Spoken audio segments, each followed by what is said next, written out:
Hello friends, welcome back to my YouTube channel. कल हम लोगों ने ऊन प्राप्ति के स्रोत और उसका वर्गीकरण पढ़ लिया था। आज हम लोग नेक्स्ट टॉपिक देखेंगे, ऊन की श्रेणियाँ। वैसे तो लगभग 40 प्रकार की प्रजातियां भेड़ों की पाई जाती हैं। इसके अतिरिक्त अन्य 200 प्रजातियां नई तैयार कर ली गई हैं। इसके अलावा भी अन्य पशुओं की खाल से हमें ऊन की प्राप्ति होती है। ऊन उन पशुओं के पर्यावरण, उनके रख रखाव और पालन पोषण पर उसकी गुणवत्ता निर्भर करती है। और बर्फीली जो जगह होती हैं वहाँ पर जो जिन पशुओं से हमें ऊन प्राप्त होता है वो काफ़ी मुलायम और छोटे छोटे रेशे वाले ऊन होते हैं। तो इस तरह से हम लोग ऊन को 4 भागों में विभाजित करके पढ़ते हैं, यानी कि 4 श्रेणियों में बांट करके हम लोग पढ़ते हैं। प्रथम श्रेणी का जो ऊन होता है वो काफ़ी उत्तम होता है। यह मेरिनो जाति की भेड़ से पाया जाता है, जो केवल पहले स्पेन में पाई जाती थी। इससे जो प्राप्त ऊन होता है वो काफ़ी उत्तम किस्म का माना जाता है। इसके जो रेशे की लंबाई होती है वो 1 से 5 इंच की होती है। मेरिनो जाति की जो भेड़ है उससे प्राप्त जो रेशे हैं उसकी लंबाई जो होती है वो 1 से 5 इंच होती है। इसका जो गुण होता है वो मजबूत, उत्तम व लचीले और प्रत्यास्था एवं प्रतिस्कंदता उच्च श्रेणी की इसमें पाई जाती है। मेरिनो जाति की भेड़ से प्राप्त ऊन की सल्कों की संख्या 1000 प्रति इंच होती है, जो श्रेष्ठ ऊन के रूप का परिचायक है, यानी कि सबसे सर्वश्रेष्ठ ऊन माना जाता है मेरिनो जाति की भेड़ से प्राप्त ऊन को। नेक्स्ट हम लोग देखेंगे द्वितीय श्रेणी। द्वितीय श्रेणी का जो ऊन होता है वो प्रथम श्रेणी के ऊन से निम्न क्वालिटी का होता है, यानी कि प्रथम श्रेणी के ऊन से थोड़ा कम उत्तम माना जाता है। यह इंग्लैंड, आयरलैंड, स्कॉटलैंड व वेल्स आदि स्थानों से प्राप्त किया जाता है। इसके रेशों की लंबाई 2 से 4 इंच होती है और इसके तंतुओं में पर्याप्त सल्क एवं ऐंठन नहीं होती है। मेरिनो जाति की जो ऊन होता है उससे कम सल्क और ऐंठन पाई जाती है, ऐंठन होती नहीं है इसमें। इस ऊन से जर्सी, स्वेटर आदि बनाए जाते हैं। जो द्वितीय श्रेणी के ऊन होते हैं हमारे, उससे जर्सी एवं स्वेटर का निर्माण किया जाता है। हमारा तृतीय श्रेणी का ऊन। तृतीय श्रेणी का ऊन इंग्लैंड से प्राप्त भेड़ों से प्राप्त किया जाता है। इसकी जो लंबाई होती है 4 से 18 इंच होती है और इसकी जो सल्कें होती हैं वो बहुत ही कम होती हैं। इसलिए इसके जो रेशे होते हैं वो कुछ कड़े और मोटे होते हैं, यानी कि जो तृतीय श्रेणी की भेड़ें होती हैं उनसे जो प्राप्त ऊन होता है वो कड़ा और मोटा होता है और 4 से 18 इंच का होता है। इसमें प्रत्यास्था एवं प्रतिस्कंदता का अभाव होता है। इससे पहनने योग्य वस्त्र नहीं बनाए जा सकते हैं, इसलिए इसका प्रयोग हम लोग दरी, गलीचे इत्यादि बनाने के लिए करते हैं। नेक्स्ट है हमारा फोर्थ श्रेणी का ऊन, यानी कि चतुर्थ श्रेणी का ऊन। यह ऊन जो होता है वो मिश्रित जाति के भेड़ों से प्राप्त किया जाता है और इसकी लंबाई 1 से 16 इंच होती है। सल्कों का अभाव रहने के कारण इनकी जो सतह होती है वो चिकनी एवं मुलायम होती है। इसमें भी क्या होता है, प्रतिस्कंदता एवं प्रत्यास्था की कमी होती है और इनसे पहनने योग्य वस्त्र नहीं बनाए जाते हैं। इसलिए इस प्रकार के ऊन से हम लोग दरी, गलीचे व अन्य निम्न स्तर की वस्तुओं का निर्माण करते हैं। ऊन निर्माण की प्रक्रिया।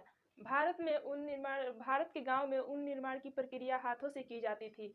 भेड़ों जो गांव में रहने वाले ग्रामीण क्षेत्र के लोग थे वो ऊन को एकत्रित करते थे और उसकी कुटाई, बटाई एवं रेशों का निर्माण करके हथकरघा पे वस्त्रों का निर्माण करते थे। इस तरह से जो हमारे ठंडे प्रदेश हैं, बंगाल और असम, यहाँ पे 12 महीने ठंडी होने के कारण वर्ष भर यह काम चलता रहता है, यानी कि ऊनी रेशों को निकालने का और उन्हें बनाने का काम जो होता है वो पूरे 12 महीने चलता रहता है। और जो हमारे भारत में है हथकरघा उद्योग, वो पंजाब, कश्मीर, राजस्थान व उत्तर प्रदेश में हैं।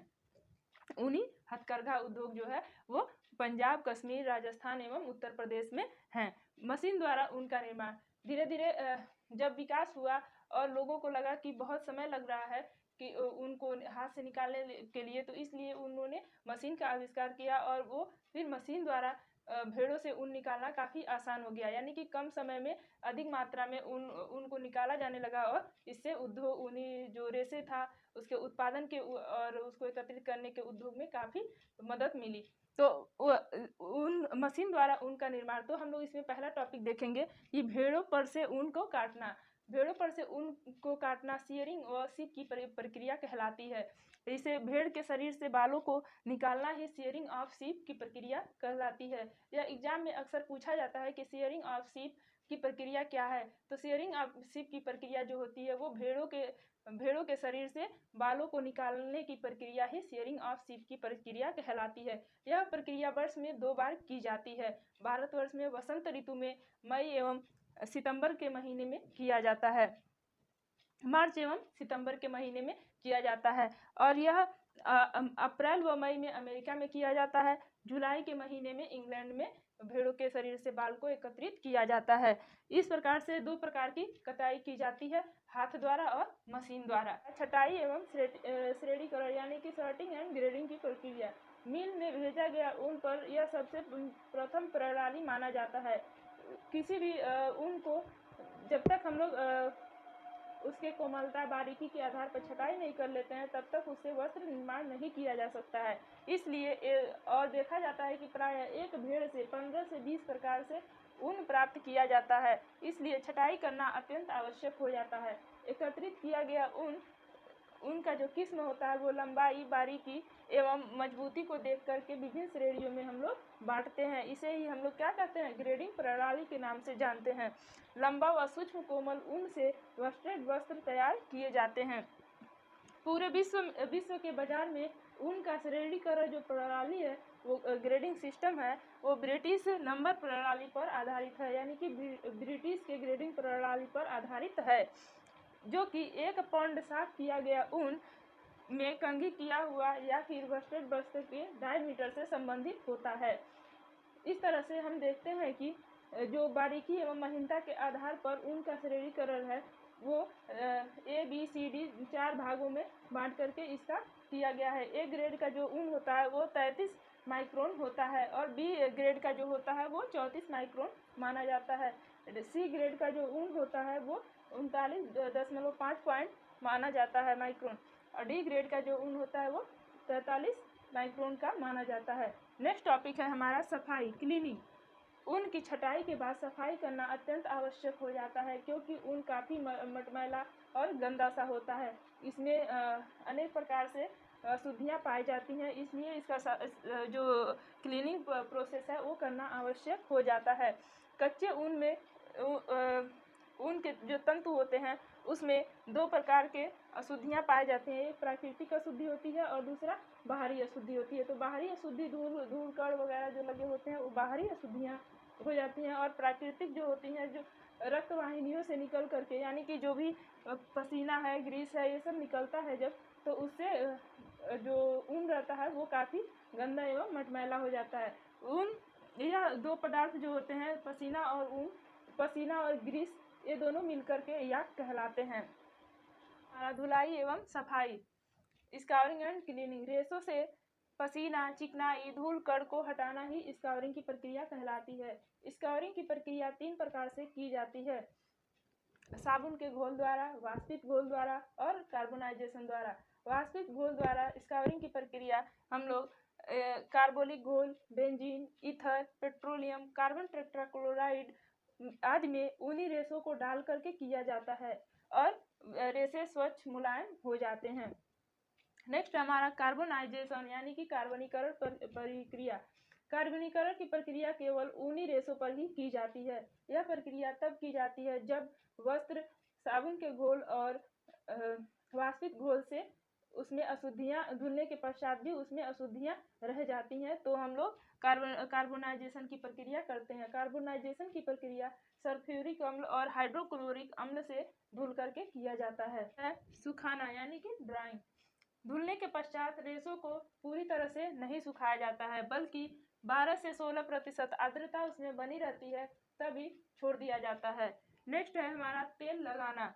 तेल लगाना, रेशों में रूखापन न आए इसके लिए हम ऑयलिंग की प्रक्रिया करते हैं। इसको नरम और चिकना बनाने के लिए जैतून का तेल, ग्लिसरीन और सूअर की चर्बी लगा करके कम से कम 2 सप्ताह के लिए छोड़ दिया जाता है।